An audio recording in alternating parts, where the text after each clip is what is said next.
Access your free language gifts right now before they expire. First, the Talking About Language PDF Conversation Cheat Sheet. This cheat sheet will teach you how to talk about languages and phrases like, I can speak a little bit of, I've been learning for 3 years, and much more. Second, do you know how to connect ideas in your target language? With this 1-minute lesson, you'll pick up must-know words like but, also, instead, therefore, and much more. Third, the 50 most common nouns that all beginners must know. Do you know all of these nouns? If not, this lesson teaches you the 50 must-know nouns fast. Learn them effortlessly with the audio slideshow tool inside. Fourth, the 50 most common verbs all beginners must know. How well do you know your verbs? This lesson will drill the 50 most common verbs into your head. Just use the free audio slideshow tool inside. Fifth, the All the Language You Need for Everyday Life Cheat Sheet Bundle. Get all of our best conversation cheat sheets rolled up into one with this gift. Download it right now before it disappears. And sixth, free language learning audiobooks for anyone who's watched this far. If you visit the link below, we'll send you over to our library of language learning audiobooks, which you can get for free. Save them to your device and listen and learn. They're yours to keep forever. To get your gifts and language learning resources, click the link in the description below. Download them right now before they expire.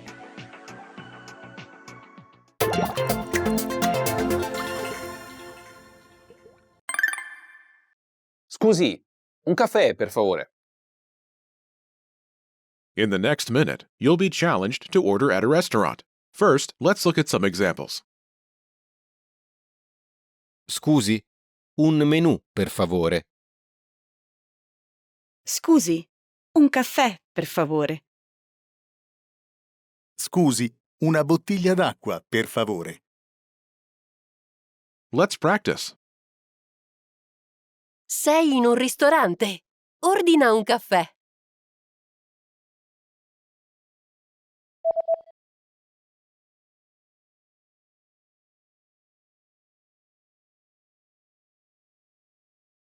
Sì, subito. How did you do? You can consider this practice exercise successful if you were able to answer in the given time, completed a pattern with an item, and used the sentence pattern featured in this example. Scusi, un caffè, per favore. Try this practice exercise again if you want to improve your fluency or skill in any of these areas.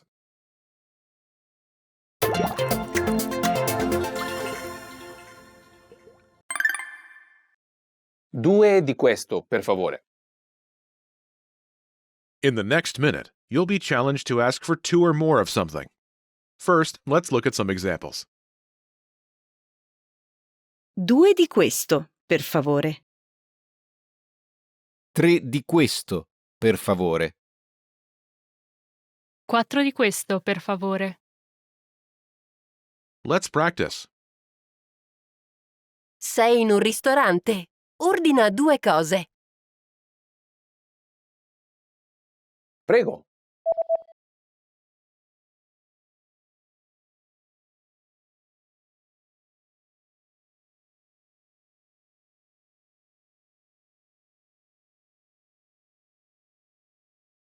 How did you do? You can consider this practice exercise successful if you were able to answer in the given time, completed a pattern with a number, and used the sentence pattern featured in this example.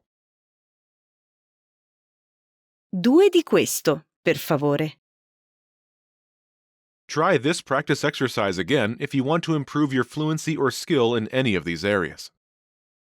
Want to speak real Italian from your first lesson? Sign up for your free lifetime account at ItalianPod101.com. Hello everyone, welcome back to ItalianPod101.com. My name is Daisy. Mi chiamo Daisy.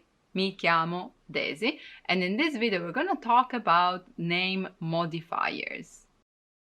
Nomi alterati. Nomi alterati. Literally, name modifiers is modificatori di nome, modificatori, modifiers, but what we call them is actually nomi alterati, altered name, because they've been modified, of course. nomi alterati. Now, there are 4 ways to make a nome alterato, and we're going to see them together.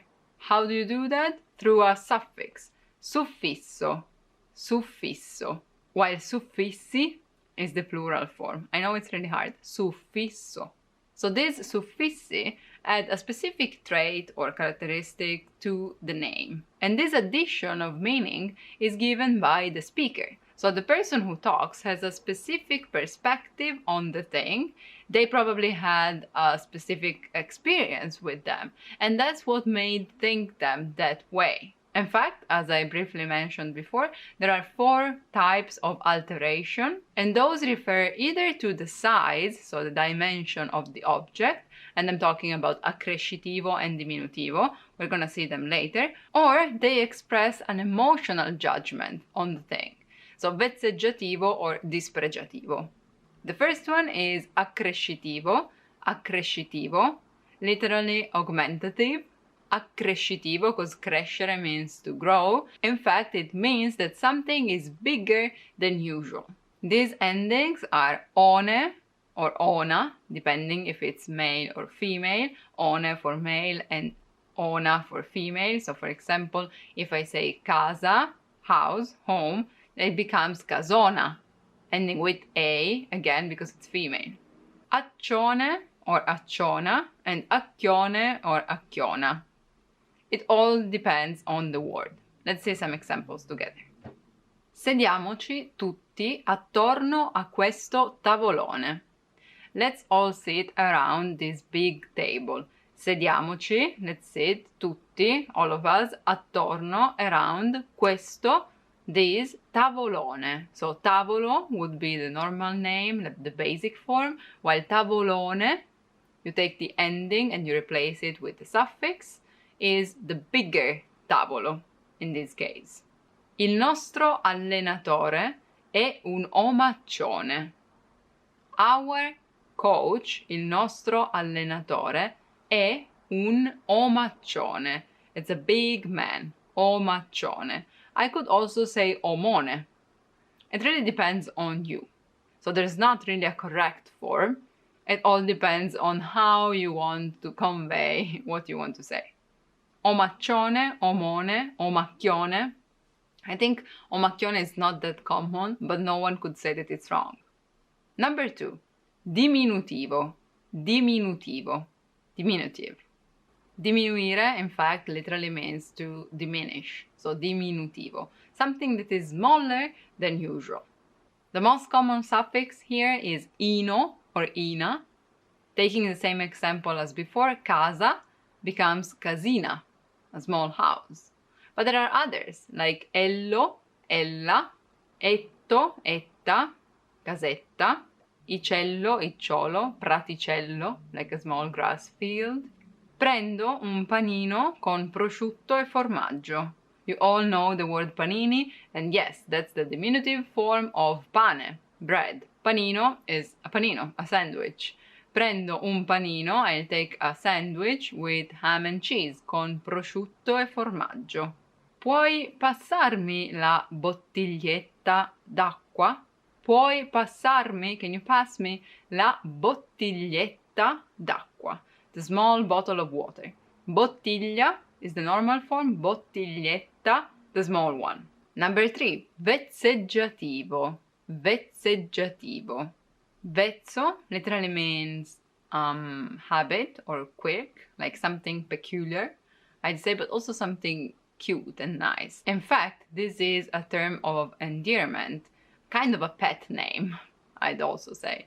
I suffissi here, suffixes here are uccio or uccia, uzzo, uzza, olo, ola, otto, otta, acchiotto, acchiotta. And here the most common one is orso, which is bear. Orsacchiotto is the small one, the cute one, the teddy bear. Ti vedo un po' deboluccio. You seem a bit weak. Ti vedo, I see you, like you appear to me. Ti vedo un po', a bit deboluccio. Comes from debole, weak, deboluccio. So I don't want to say that you are weak in general. I'm just saying that you don't really seem at your best. Il cucciolotto cucciolotto sta giocando con la palla. Il cucciolotto comes from cucciolo, which is already puppy, but cucciolotto is even like the cuter way, the cuter form of a puppy. Il cucciolotto sta giocando con la palla. Is playing with the ball. Sometimes this vezzeggiativo alteration is used in an ironical way. For example, if I say tesoruccio, like dear, which is tesoro already, dear, but tesoruccio, like my dearest dear, if it makes sense, I can't do all by myself. Non posso fare tutto io. And this, of course, doesn't really mean that you're giving them like a pet name or that you're being affectionate. It means that you're basically saying, you're not the dearest in the world, so please move a hand, you too. Tesoruccio, non posso fare tutto io. When it's not used ironically, though, it means that you're really affectionate towards that person or object. The last one, number 4, is dispregiativo. Dispregiativo, which comes from spregio, which is like disgust, kind of. Aversion. It is degradatory, I'd say. Here, the most common one is astro, astra, aglia, ucolo, ucola, uncolo, uncola, uzzo, urza. There are some more actually, but as I said, it really depends on which one you want to use. Ieri è stata una giornataccia. Ieri è stata una giornataccia. Yesterday was such a bad day. È stata actually has been such a bad day, from giornata, day, giornataccia, bad day. È andato tutto storto. Everything went wrong. È andato tutto storto. Giornataccia. Quel ragazzaccio non mi piace. Quel ragazzaccio non mi piace. I don't like that naughty boy. Like ragazzo is boy. Ragazzaccio says already that you don't like that boy or that you have reasons to think that he's not a good person. So to sum up, let's try to go through all the 4 ways of alteration with the same name. I'll choose scarpa, scarpa, shoe. If I want to say a big shoe, I can say scarpona, right? Scarpona. In fact, scarponi, plural form, scarponi, sometimes it's used to refer to hiking boots because they're big shoes. Scarponi or scarpona. If I want to say that's a little shoe, scarpina, scarpina. If I want to say that that's a cute shoe, scarpetta, scarpetta. Let's say the one of Cinderella, for example, could be scarpina also, though, because it was really small, but also cute. So scarpina or scarpetta. And if I want to say that that's a shoe that I really don't like, scarpaccia, for example. Now, try to do the same with, for example, gatto. Gatto. It's just a cat, right? So try to write down all the 4 ways. You can try and use different suffixes from the ones I used, but maybe all of them. Just try and enjoy expressing your opinion on something without even having to say that. Just alterate the name. I hope I told you something that you didn't know about, so please like and subscribe. And also, if you haven't done it yet, you can sign up for a free lifetime account on ItalianPod101.com. Thank you for watching. I'll see you soon. Bye bye. Ciao ciao. Want to speed up your language learning? Take your very first lesson with us. You'll start speaking in minutes and master real conversations. Sign up for your free lifetime account. Just click the link in the description. Want to speak real Italian from your first lesson? Sign up for your free lifetime account at ItalianPod101.com.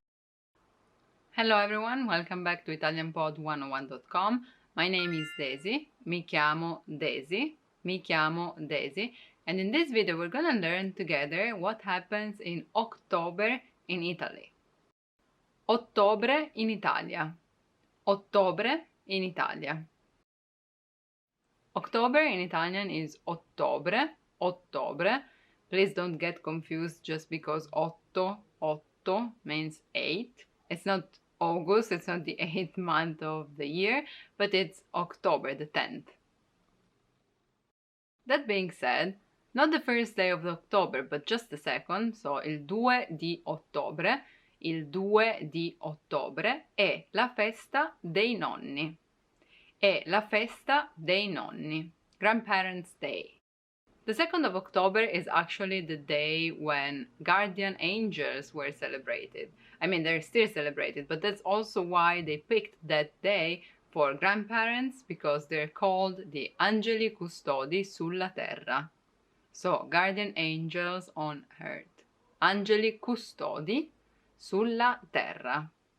On this day, I nipoti, so nephews, actually nipote, singular form, it's used both for female and male, grandchild, while grandchildren is nipoti, both for female and male as well. Nipoti is also nephew if you are the uncle or the aunt, for example, same word, but nonni is grandparents, so nonno is grandpa, and nonna is grandma or grandmother. We don't really have a shortened way to say nonno or nonna. On this date, you congratulate them saying auguri, so congratulations in general, or grazie, and a postcard or some flowers, grazie, so thank you. There aren't many celebrations on specific days, so fast forward to almost the end of October, the 25th is actually the World Pasta Day. So you may know it because it's everywhere, but it's the day when people celebrate pasta. And in particular, since it's the most used meal in Italy, the most consumed meal in Italy, we celebrated eating different types of pasta. The most common one is corta and rigata. Corta, short, and rigata, edged. So there are little lines on top of the pasta, you know, like rigatoni, for example, or penne. Actually, every type can be either liscia, so smooth, liscia, or rigata, as I just said. The difference is that rigata is most common, liscia is not really used that much. Preferisco la pasta rigata perché preferisco la pasta rigata. I prefer edged pasta because perché trattiene meglio I sughi. Trattiene, retains, meglio, better, I sughi. Sauces, ragù, for example. Perché trattiene meglio I sughi. So if there is liscia and rigata, then we also have the contrary of corta, so short, as I just said, long, lunga, pasta lunga, like spaghetti, fettuccine, linguine, you tell me, tagliatelle also. Depending on the sauce that you want to eat, you choose the pasta. That's how it goes. Then, of course, the 31st is Halloween, even though in Italian we say Halloween. Different accent, but anyway.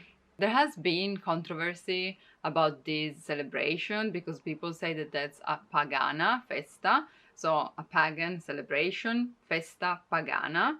But actually, it turns out that in the past, there were many rituals that were actually kind of similar to what happens on Halloween in other countries. Also, it has to be said that in Italy, we celebrate Ogni Santi, or Tutti i Santi, on the 1st of November. So the night is actually when the thing happens. And what I mean with the thing is that we celebrate every saint, tutti i santi, or ogni santi, each saint, which to be fair is dead people. So it makes sense to celebrate il giorno dei morti, the day of the dead, for us as well. Either way, recently it has become more common, especially for kids, to celebrate Halloween. So in Italy too, they say trick or treat, but they say dolcetto or scherzetto.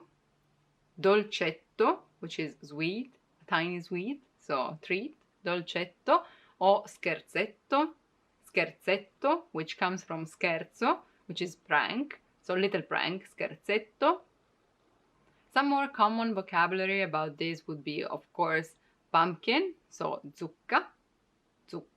Then there are fantasmi, ghosts, fantasmi, or cappello da strega, witch hat or wizard hat if it's stregone, so the male version. or also spiders, so ragni, or ragnatele, spider webs, ragnatele. And then I'd say that you can also see like pirate costumes, so pirati, or like prisoners, prigionieri, pirati, prigionieri, and so on, like we're evolving on costumes as well. On top of specific days, celebrations, October is known for vendemmia in Italy. Vendemmia. Vendemmia actually happens from July till November, but depending on which region you're in and what kind of wine you're producing, October is a big month for vendemmia. So what does vendemmia mean? It's actually grape picking, but the grape that you use for wine. So wine grape picking. Vendemmia. L'uva è pronta per la vendemmia. L'uva è pronta per la vendemmia. The grapes are ready for vendemmia. So are ready to be picked. They're mature enough. L'uva è matura. Matura. It's interesting how in the past they actually picked the grapes, then they put that in big containers called tinozzi, and then people just stepped on it, so calpestare, step on, calpestare, l'uva, so that the must of grapes, il mosto d'uva, came out of the big tinozzi, of the big containers. And they calpestare l'uva, so stepped on grapes, scalzi, barefoot, scalzi. Or you could say a piedi nudi. A piedi nudi literally means with naked feet, piedi nudi, but you can also say scalzi, which means without calze, which is socks, right? Because the S before the word makes it the contrary. So scalzi or a piedi nudi, pestavano, they stepped on l'uva, to make wine, per fare il vino. Something else that happens in October is the beginning of university year. So when you start, you're a freshman, right? That's called matricola, matricola in Italian, because matricola is actually the serial number that you get on your student card, on your tessera universitaria, so university card, and that's where it comes from. So if you are a matricola, you're new because you just got your serial number. University starts in October, which means that there were admission tests before, even like March or April, some just September, okay, but it depends on the university, of course. If you don't have a test di ammissione, which is admission test, then your university is ad accesso libero, free access. Accesso libero, free admission. Ammissione libera. Either way, the moment you start university is the best one because you don't have any exams to take before starting the year, so it's when you enjoy the full summer. Speaking of which, in this month, it's not too cold yet, but I wouldn't say you can go to the sea. Some years maybe, depending on how the summer went in the south, but for the rest, I'd say that it starts getting colder, so I'd advise to go to cities if you want to visit Italy and not really to the seaside. But still, you can explore easily because it's not super cold, but it's still nice to be outside. It's like chilly, I'd say. Lastly, but not less important, not everyone knows that October is also known as the pink month.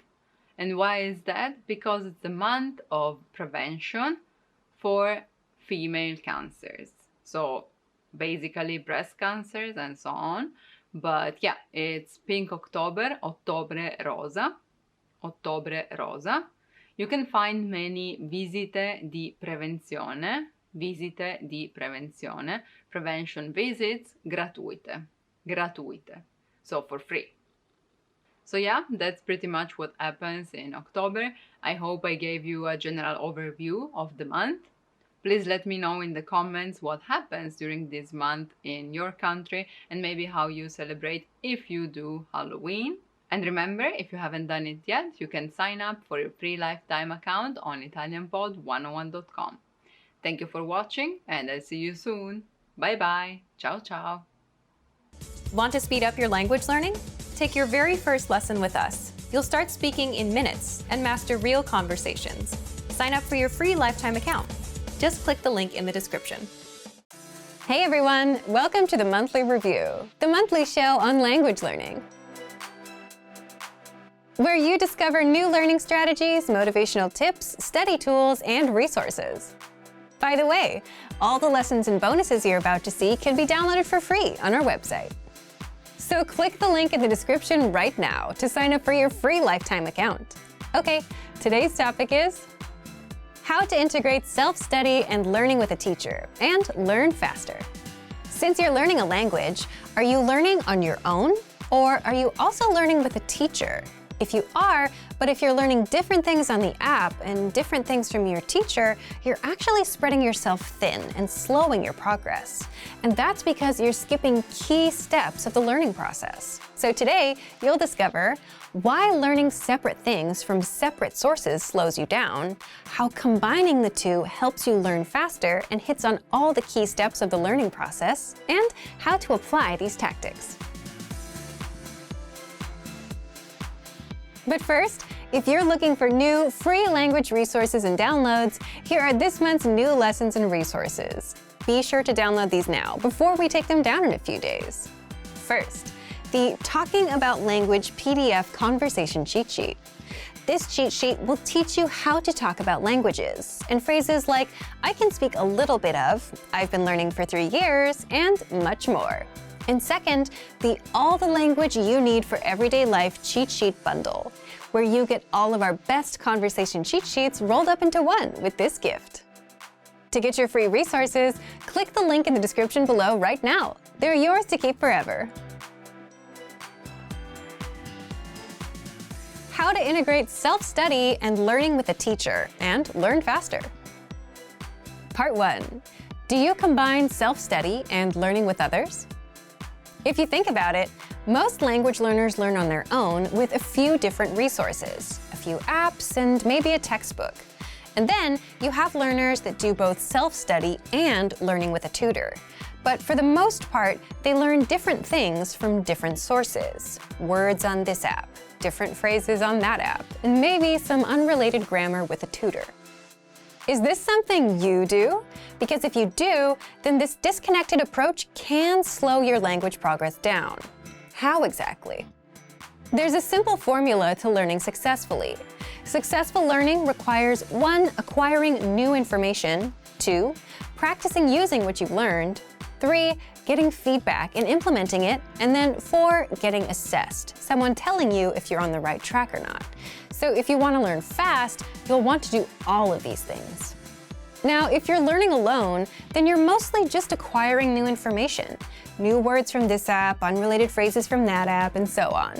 You're just jumping from resource to resource without practicing and getting feedback on what you've learned. And you're not going to remember what you learn as well. You're missing some critical steps of the learning process, namely the practice, feedback, and assessment from a native teacher. And even if you are learning on your own and with a teacher, but there's no overlap with your self-study, you're still missing the practice for what you're doing on your own. So it's best to combine your self-study with what you're doing with a teacher, so that you learn on your own and go on to practice what you've learned with a teacher and get feedback. Now, you might be thinking, why not just learn with a teacher then, without self-study? If you're learning with a tutor or teacher, then it also becomes a question of time. You're on a limited schedule. Your teachers are on a limited schedule. Plus, you have to pay for their time too. Let's say you have 1 hour of classes a week with a native-speaking teacher. How would you want to spend it? Do you want to spend that hour listening to grammar explanations and learning new words? Or do you want to use that time practicing speaking and getting feedback? If you spend that hour learning words and grammar rules, then you have to wait until the next time to practice. And that takes even more time, money, and slows down your progress. So it's better to learn and prepare ahead of time on your own, and then practice those concepts with the teacher later. But if you don't prepare ahead of time, you become like that one person you probably had in your class. They didn't come prepared, and the teacher always had to stop and explain everything to them and slow the class down. There's always one person like that. And it'd be better for the student and their progress if they prepared on their own. So the point of integrating self-study and learning with others is to make the most of your time with a teacher. Practice what you've learned on your own and get feedback as you practice. Otherwise, if you come to a teacher without preparation, they'll just spend the time explaining grammar rules or reviewing vocabulary, and it's not actually implementing what you've learned on your own, which you won't get to practice until next time, if at all. And if you're just doing self-study, then you likely won't get a chance to practice at all.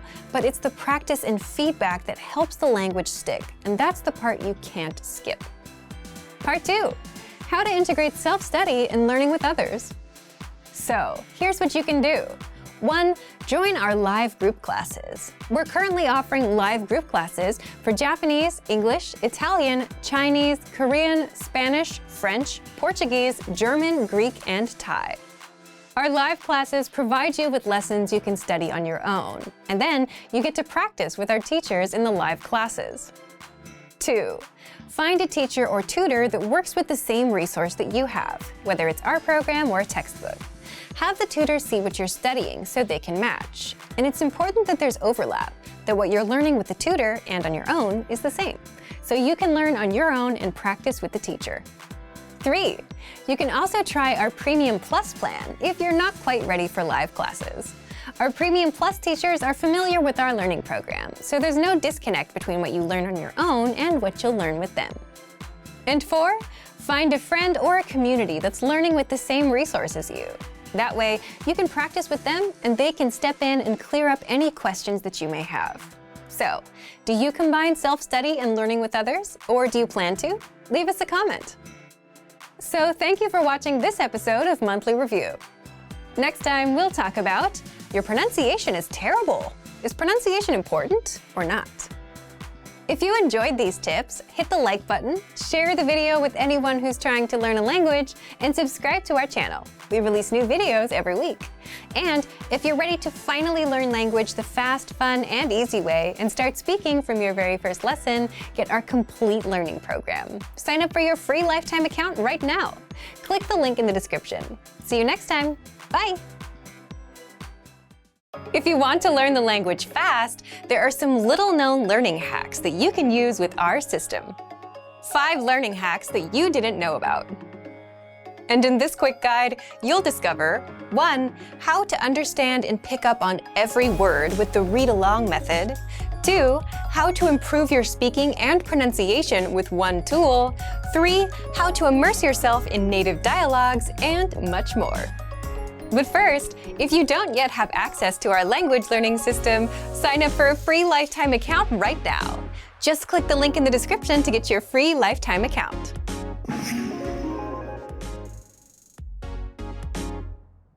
Ever listen to a conversation between native speakers and wish you could follow along with a transcript? Well, you can. In fact, listening and reading along is a popular learning hack for mastering a language. You pick up on every word, you improve your listening skills, reading skills, and engage multiple senses at once, which improves recall. And you can do just that with our lessons.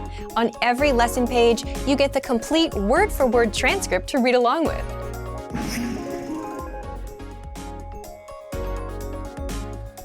Shadowing is another popular language learning trick, and it's where you repeat what you hear as a way to improve your speaking skills. So, as you're taking our lessons, you can shadow the lesson conversation, and you can do this easily with the line-by-line audio dialogue, which breaks up the conversation into individual lines. Just press play on the audio to listen and then repeat. You can also use the pronunciation practice tool to compare yourself to native speakers. Just press the microphone icon, record yourself speaking the line, and then you can hear how your pronunciation compares to the native speaker. The dialogue tracks give you just the conversation of the lessons, no translations, so that you can review the conversations without retaking lessons. And if you're learning with our app, you can just set the dialogue tracks on autoplay and immerse yourself in different types of dialogues, boost your listening skills, and drill all the conversations into your brain. Just go into the settings on the app, and in autoplay, make sure autoplay is on. Turn on dialogue, turn off the other tracks, also set play next lessons to on, and the app will do the rest for you. Now, if you're not sure whether you're getting the most out of the lesson or not, well, if you follow our lesson checklists, you'll walk away knowing more of the language guaranteed. This premium PDF can be found inside the PDF download section of the lesson and gives you bonus tips to follow. Just print out the checklist and fill it out with every lesson.